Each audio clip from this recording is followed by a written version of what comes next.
हमारे जो एडमिनिस्ट्रेटर हैं वो सेंट्रल गवर्नमेंट को ये कहते हैं कि जम्मू कश्मीर के अंदर किसी भी किस्म का प्रोटेस्ट नहीं हो रहा है। और मैंने ये जानकारी प्राइम मिनिस्टर को दी कि 90% daily wagers without salary Jammu Kashmir के अंदर काम कर रहा है और सुसाइड तक कर रहे हैं। कहीं कहीं महीनों से, कहीं कहीं सालों से उनको तनख्वाह तक नहीं मिली। ये है जमीनी हकायक हमारे जम्मू कश्मीर की।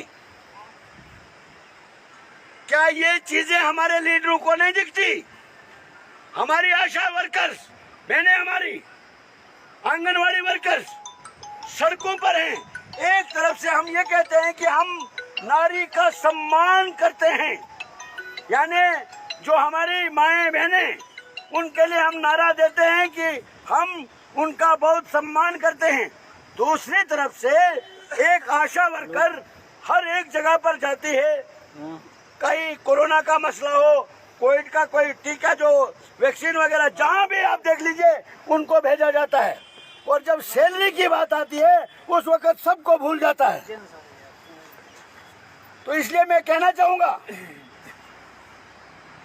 हमें अपने हक के लिए लड़ने से, अपने हक की इंसाफ की आवाज को बुलंद करने से दुनिया की ताकत नहीं हमें रोक सकती है। हमें आइन हिंद ने ये जमहूरियत दी है, हमें अपने हक के लिए हम आवाज बुलंद कर सकते हैं। उसके लिए हमें नेता बनने की कोई जरूरत नहीं है, हम सब नेता हैं। जो भी हिंदुस्तानी शहरी है उसको ये अधिकार है, अपने हक की आवाज को बुलंद कर सकते हो। किसी ऑफिसर को अगर तकलीफ होती है उसका हिसाब हम खुद लेंगे, आपको उसमें घबराने की जरूरत नहीं होगी। और यहाँ रजौरी से कहना चाहता हूँ, डिस्ट्रिक्ट के एसएसपी साहब से गुजारिश करना चाहता हूँ, डिस्ट्रिक्ट के डीसी साहब से गुजारिश करना चाहता हूँ कि कोई भी ऑफिसर जम्मू कश्मीर के अंदर किसी पॉलिटिकल पार्टी का कठपुतली बनने का काम न करे, उसको हम बेनकाब करेंगे, सड़कों पर लाएंगे उसको। यहाँ पर एक कोई बड़ा अधिकारी फोन करता है, हमारे भाई को डिसएंगेज कर दिया जाता है, दूसरे को उसकी जगह लगा दिया जाता है। ये कौन सा इंसाफ है? जनाब केजरीवाल साहब, जनाब केजरीवाल साहब, जनाब सेवा सिंह माली साहब, जनाब सेवा सिंह माली साहब, आवाज दो, आवाज दो। इलेक्शन आने वाले हैं, शायद इलेक्शन आने वाले हैं। सारे लीडरों की आपको अब सबकी याद आ जाएगी। सेवा सिंह बाली पिछले 7 साल से दिन रात भूखा प्यासा आपकी आवाज को उठाना शुरू किया था। चिंगारी से शुरुआत की थी, आज शोले का रूप ले लिया है इसने। पूरे देश में आपकी आवाज चले गई है, अब इसको कोई दबा नहीं सकता। और खासकर जो हमारे डिसएंगेज एसपीओ भाई हैं, हमारे पास या तो सरकार तक हम जा सकते हैं या देश की सबसे बड़ी अदालत तक जा सकते हैं अपने आप को इंसाफ मांगने के लिए। और ये मैं मुबारकबाद देना चाहता हूँ, फैसला सुप्रीम कोर्ट के हाथ में है। मगर जो हमारे डिसएंगेज भाई हैं उनकी writ petition supreme court of India में 9 तारीख को मैंने फाइल करवा दी थी। 23 तारीख को honourable supreme court of India ने उसको एक्सेप्ट कर लिया और कल की डेट में उसकी हेयरिंग की भी डेट मिल गई हमें, यानी 1 अक्टूबर को हेयरिंग होने जा रही है, यानी सुप्रीम कोर्ट में आपकी सुनवाई होने जा रही है। ये मैं कहता हूँ कि जिस तरीके से आप हमारे साथ हैं, हम आपके साथ हैं। और सबसे बड़ी अदालत है हिंदुस्तान की, सबसे बड़ी अदालत। और दूसरी मैं बात कहना चाहूंगा कि आज शाम को, कल सवेरे मैं आपको एक नंबर दूंगा, आप हर एक मेरा भाई ऑनलाइन पिटीशन को खोल सकता है और परसों 30 तारीख शाम को उस पे आपको जज साहिब का नाम भी आ जाएगा कि हमारी पिटीशन किस जज साहिब के पास सुनवाई के लिए जा रही है। हमारा जो काम है खुली किताब की तरह है। मैं नेता अपने लिए नहीं बनना चाहता, न मैं नेता हूँ। मैं आप आपके परिवार का एक सदस्य हूँ, मेंबर हूँ, और अपने परिवार के लिए मुझे जहां तक भी, जिस हद तक भी जाना पड़े, मैं जाने के लिए तैयार हूं और आपकी आवाज को रुकने नहीं दूंगा। बाकी देश की सबसे बड़ी अदालत पर हमें पूरा भरोसा है और उसमें हमने ये डिमांड की है। ये बताना चाहूंगा अपने सभी दोस्तों को, सुप्रीम कोर्ट में जो मैंने पिटीशन फाइल की है, जिसमें काफी भाई मुझे फाइलें दिखाते हैं, कभी कुछ लोग कहते हैं, ये मैं आपको बताऊंगा कि वो सभी चीजें मेरे दिल के अंदर हैं। आज तो आपको पता चला कि हमारे लिए कोई लड़ रहा है। जब मैं एक बंदे के साथ भी मेरी जान पहचान नहीं थी, बात नहीं थी, तब भी मैं देश की राजधानी में एक दिन प्रोटेस्ट किया है दिल्ली में आप लोगों के लिए। उसके बाद ये बात चलते चलते इस वक्त हमारे डीजीपी साहब ने लिख के दिया है कि जो हमारे जम्मू कश्मीर के अंदर डिसएंगेज एसपीओज हैं, जो मैंने ऑनरेबल होम मिनिस्टर साहब से एक लेटर इशू करवाया था, उसमें हमारे डीजीपी साहब ने ये लिख के दिया है कि इनका प्रोसेस जो है हमने आईजी जम्मू और आईजी कश्मीर को फॉरवर्ड कर दिया है, मतलब अंडर प्रोसेस है।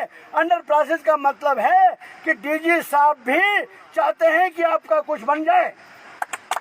ये बहुत बड़ी बात है। अब जो इस चीज में जो कानूनी तौर पर सही पाया जाएगा उसको इंसाफ जरूर मिलेगा। और दूसरी बात, सुप्रीम कोर्ट में जो हमने पिटीशन फाइल की है उसमें हमने ये शर्त रखी है, मतलब ये प्रेयर्स की, हमने प्रार्थना की है सुप्रीम कोर्ट से कि जो भी हमारे डिसएंगेज एसपीओज भाई हैं, रिटायर्ड किए एसपीओज भाई हैं और वीडीसी के कुछ मेंबर हैं, उनको भी, कई लीडरों को आज उनकी भी बड़ी हमदर्दी आ रही है।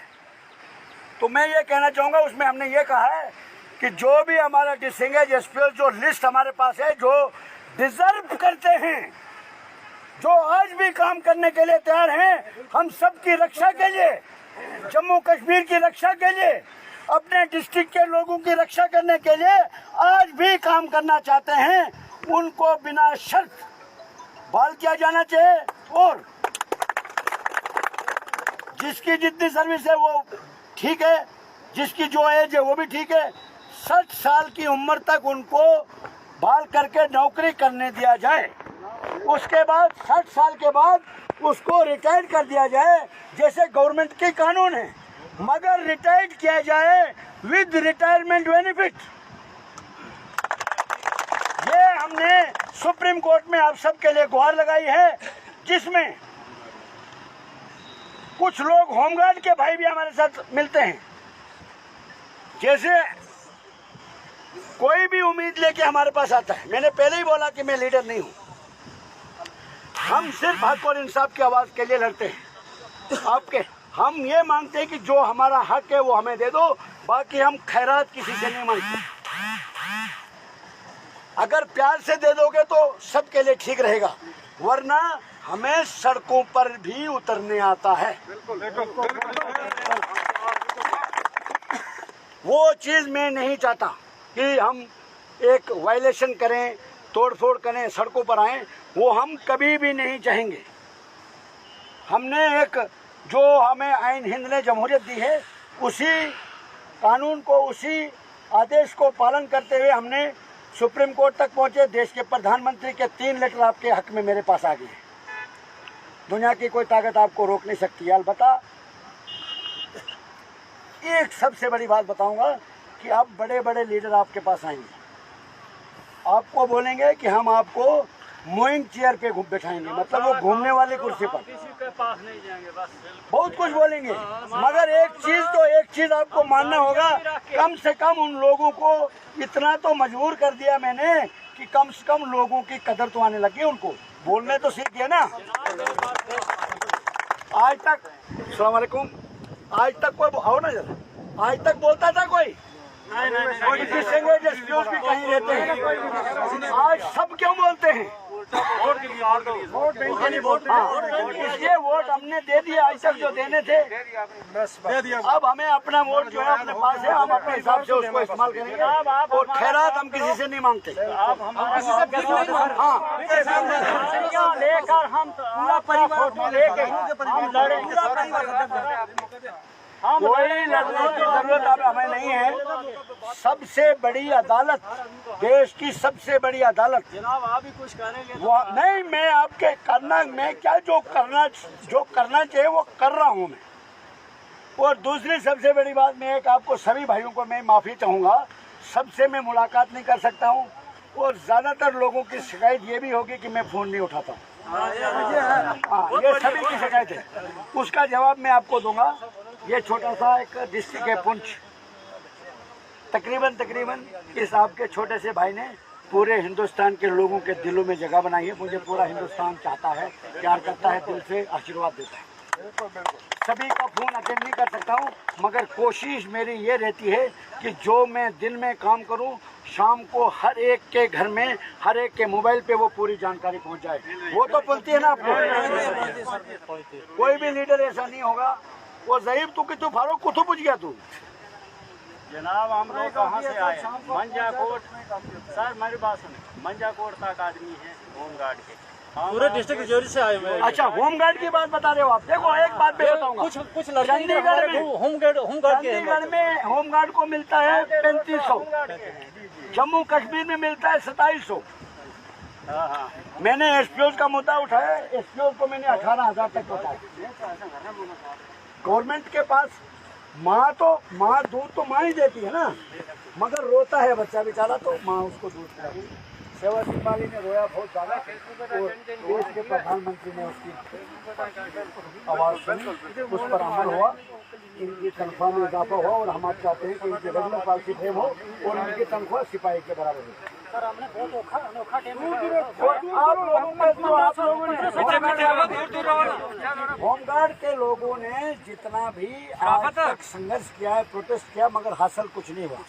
मैंने किसी भी एसपीओ भाई से आज तक प्रोटेस्ट नहीं कराया, न वो कर सकता है।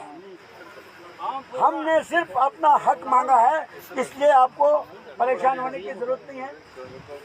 और सबसे बड़ी अदालत में मुझे लगता है कि हिंदुस्तान की सबसे बड़ी अदालत से हमें कभी मायूसी नहीं मिलेगी।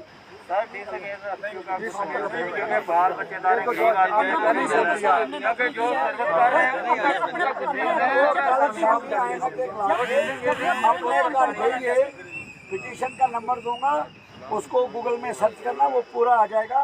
पूरा पढ़ लेना कि उसमें क्या क्या लिखा है। ये सारी बातें उसमें टच।